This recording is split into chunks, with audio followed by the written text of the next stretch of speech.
Iro omwagalwa era omukyala ndowooza omulabaawo yajja n'aleeta caayi n'afukamira wansi era ng'omuntu ow'empisa eri omwami we w'abeera.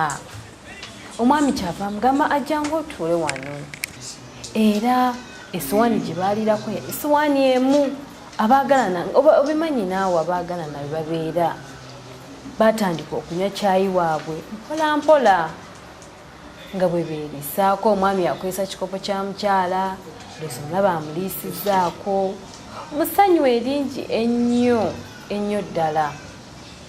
Ndowooza olaba amunywesezza kacaayi nga bw'olaba awo era mpola mpola caayi waabwe yagenda mu maaso banywedde beekutteko bali ku TV ng'omuntu wanaabeera mu maka ge era n'omwagalwa we. Oyo muhenule ngenda mukwata mutuge munywezi ngenda mutuga oyo henule omuntu gwe nayambanga buyambi nimuwe n'emmere nimuweereza buli kimu ngenda mutuga. Ndowooza obalaba era oluvannyuma nga bakyagenda mu maaso ne caayi waabwe nga bw'olaba omukyala awo omwami yafangayo nnyo eri omukyala ono kw'ossa n'omukyala ndowooza olaba omukyala amuliisizza okiraba era oyo muhenule ngenda mukwata mutuge munywezi ngenda mutuga oyo henule omuntu gwe nayambanga buyambi nimuwe n'emmere nimuweereza buli kimu ngenda mutuga. Omwami akoze kye kimu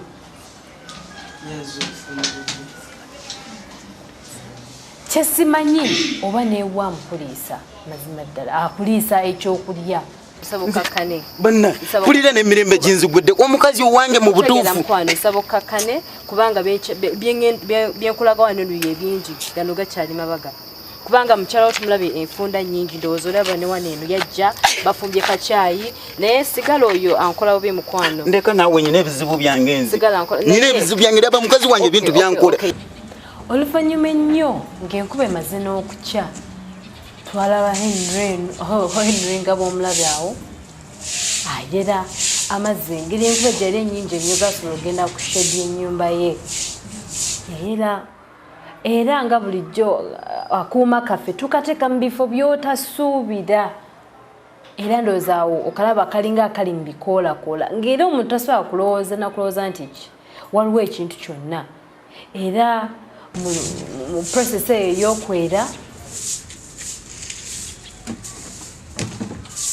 mukyala wo ng'olwo bamaze olunaku lwe lugenze luyiseewo mukyala yafulumayo era nga Henry akyakola ki akyayera nga bw'omulaba awo.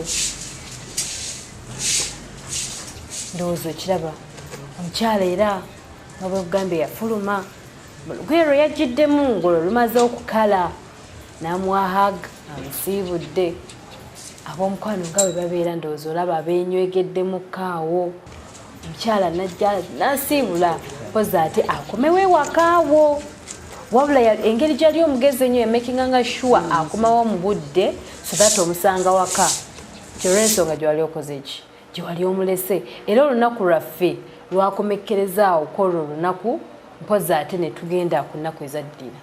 Mune ngenda mukuba oyo ngenda mukuba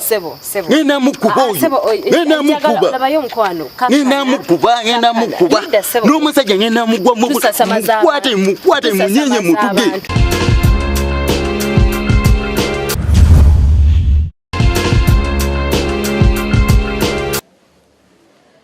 Mukulikayo ate mu bulango bw'abakama baffe obwo mwebale kubanga mukyekumidde ku programu yammwe Kalondozi nange Aisha mubirabye ate ebyavudde mu investigations zaffe ez'enva okubalaga omukyalo yayira laavu nnyingi nnyo nti she couldn't mind oba enkuba emukubye oba enkuba emukoze etya naye imagine kubawa mukwano gwa bbaawe gwaliko nga bbaawe tasuubira na kusuubira nti oba omwami ono ayinza okwana mukyala we tasobola kusubiriza mukyala we yes yandisuubiza nti omukyala ayinza okuba alinayo abaami abalala naye nga takisuubira muki mukwano gwe omukyala yalina love nyingi. I was so surprised. Kirabika n'okubanga tabikola ku mwami we gwalina waka nga talina budde obwo. Naye katweyongereyo mu maaso ne programu yaffe Kalondozi, then ate tulabe kiki ekyaddira mu investigations zaffe zino, tulabe ate nate katukomewo. Ennaku ezaddirira awo era twalaba omwami ono, mwami Henry, nga yeesmartinze ayambala engatto ze. Naye omwami bw'abeerawo buli lunaku bw'atambuza obulamu bwe bulijjo. Era yambala engatto ze mpola mpola. Naggalawo oluggi olw'ennyumba ye. Mpola mpola pozera n'atambula n'ava nga bw'omulaba awo. Wabula yali atambula agenda. Yasisinkana mukyala wo ng'atazze. Kyeka yali surprise eri Henry. Yali tamusuubira.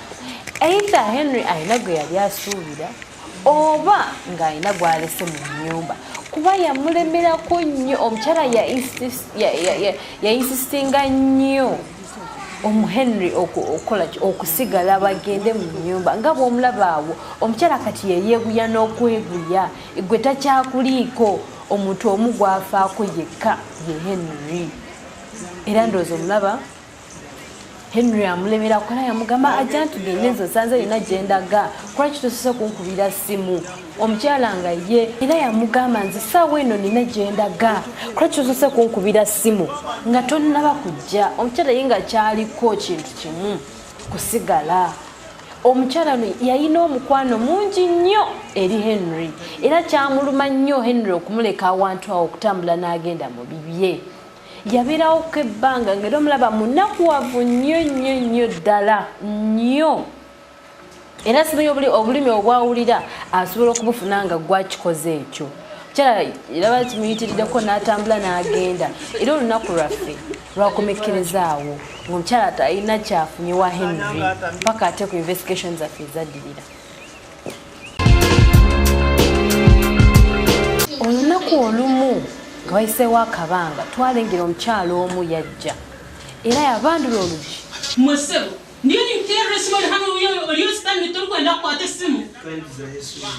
Oyo hera simu no nitera no difora tuze no difora kino techereza nyoni nimbati ne byokora. Omwana alikuli yakwira no techereza hamti nyine byokora omwana nimtera simu no kandi no zakwa tejya. Message insani nuna kusimtire sente urozi sente kansinzi. No sente wasindi kaka no techereza nyoni. Atindi kwenda kankana ngambira ogoko mtumweta tuto ogoko mtumweta. No. Otami ngambe. Wanya. No, ninde chingambira kwenda kungambira. Wapi tindi kwenda kutura manya naja kwatire sente zo mwana hanuye. Omwana akuliye bwire tende chirukora urukuno yana zambera. Ngene no ngambira chingambira no ngamba. Wapi tindi kwenda sitama kwato mushampere sente zo mwana nyinyi manya nyenda. Ngano makambi. Nuka kujya makaganje manya hata kagateka mu kato bwo wapi. No. Tindi kwenda kuriyoza. Soko Yesu mukaleje. Wate sente uzepe nyenda jenda. Wapi tinyine tindi kwenda kangana tindi kwenda. Banzole. Kwenda kwenda kungambira wapi. Ninyine sente zo mwana papi sente zo mwana nyenda jenda manya. Nza kuzikwa. No ze kusipa sente ngaji. Wapi. Si wapi.